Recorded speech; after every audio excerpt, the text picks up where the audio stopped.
Tout commence le jour de la Saint-Valentin. Thomas s'apprête à demander sa petite amie en mariage. Alors qu'il lui passe la bague au doigt, un appel interrompt leur moment.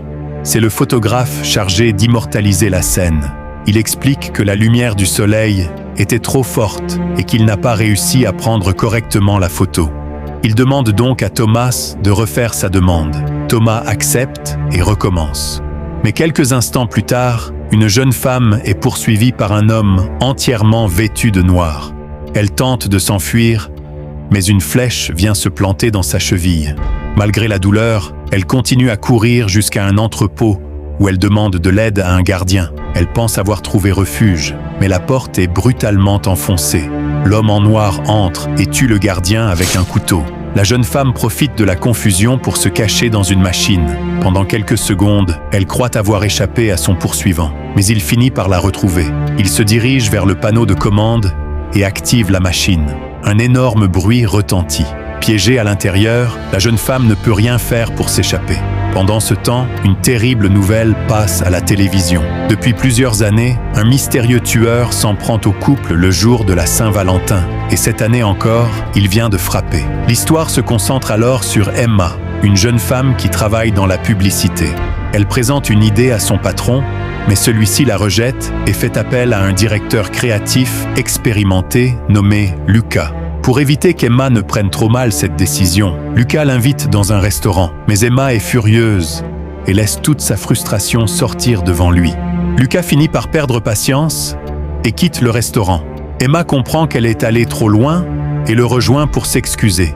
Lucas accepte finalement de lui pardonner. Mais à cet instant, Emma remarque son ancien petit ami dans le restaurant avec sa nouvelle compagne. Pour ne pas perdre la face devant lui, Emma prend une décision impulsive. Elle attrape Lucas et l'embrasse. Elle veut simplement donner l'impression qu'elle a, elle aussi, retrouvé quelqu'un. Mais ce geste attire l'attention de ceux qu'il ne fallait surtout pas attirer. Après cette soirée, Emma invite Lucas chez elle pour le remercier de son aide. Ils discutent tranquillement lorsqu'un homme apparaît soudainement. Le tueur est là. Emma et Lucas tentent de résister et parviennent à sortir de la maison. Mais leur poursuivant les rattrape rapidement.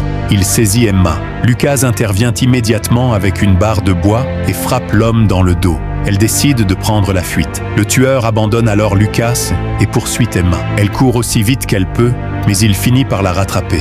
Au même moment, une voiture de police arrive.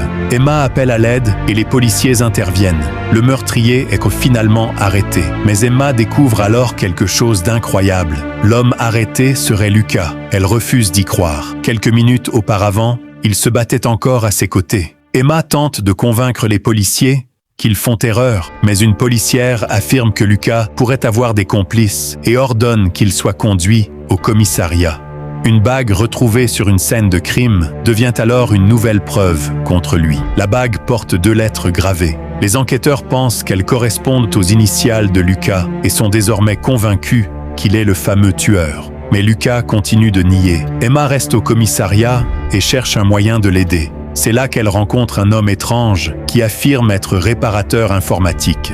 Il se montre immédiatement très sympathique avec elle et lui propose même de dîner. Emma refuse. Quelques instants plus tard, le commissariat est soudain plongé dans le noir. Les policiers pensent d'abord à une simple panne électrique, mais dans l'obscurité, quelqu'un se déplace. Le tueur retrouve rapidement Emma et se lance à sa poursuite. Au même moment, un policier entend des cris et monte à l'étage. Dans la salle d'interrogatoire, Lucas entend du bruit devant la porte. Il pense qu'Emma est venue le sauver. Mais lorsque la porte s'ouvre, c'est le tueur couvert de sang qui entre. Lucas comprend qu'il est en danger et tente d'éviter ses attaques. Heureusement, Emma arrive avec une arme et tire sur le tueur.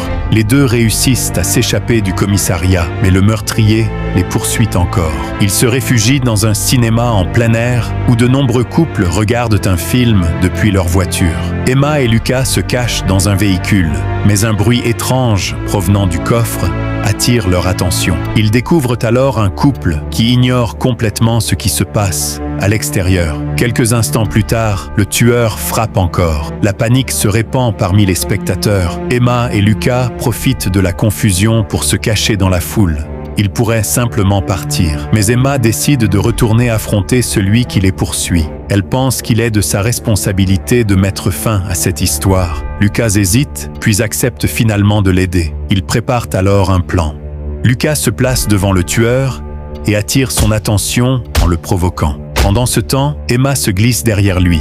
Lorsqu'elle arrive suffisamment près, elle lui assène un violent coup à la tête. Lucas profite de l'ouverture pour saisir une arme et frapper le tueur dans le dos. Leur attaque fonctionne. Le meurtrier s'effondre. Emma retire alors son masque, mais son visage lui est totalement inconnu. Ce n'est pas Lucas, ce n'est même pas quelqu'un qu'elle a déjà rencontré. La police arrive et félicite les deux survivants. Pourtant, alors qu'Emma commence enfin à se sentir en sécurité, Lucas lui annonce qu'il doit partir. Cette nuit est sa dernière nuit ici et il doit prendre un avion pour rejoindre une ville lointaine. Emma comprend alors qu'elle risque de perdre quelqu'un qui est devenu important pour elle. Elle se précipite à l'aéroport pour le retrouver, mais Lucas n'est pas là. À la place, Emma reçoit un appel inquiétant.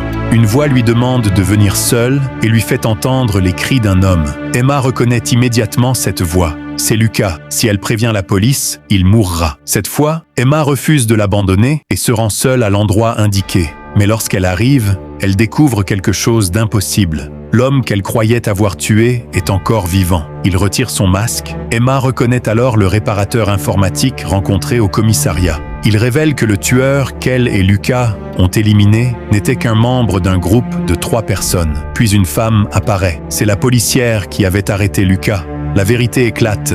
Le mystérieux tueur de la Saint-Valentin n'est pas une seule personne. Ils sont 3. Les tueurs expliquent qu'ils voulaient initialement s'en prendre à l'ancien petit ami d'Emma et à sa nouvelle compagne. Mais lorsqu'ils ont vu Emma embrasser Lucas, ils ont cru assister à une véritable histoire d'amour. Ils ont donc décidé de faire d'eux leur nouvelle victime. La policière donne alors une arme à Emma. Il ne reste qu'une seule balle. Elle lui demande de choisir entre sauver Lucas et sauver sa propre vie. Emma n'hésite pas. Après avoir avoué ce qu'elle ressent pour Lucas, elle porte l'arme contre sa tête. Lucas devient fou de rage et tente de la sauver. Un combat éclate. Emma parvient elle aussi à se défendre et la policière finit par être tuée. Après avoir échappé à cette nuit de terreur, Emma et Lucas comprennent finalement que ce qui les unit est devenu bien plus qu'un simple mensonge. Si tu as aimé ce résumé, abonne-toi à Ciné Frisson pour découvrir d'autres histoires d'horreur, de survie et de tueurs terrifiants.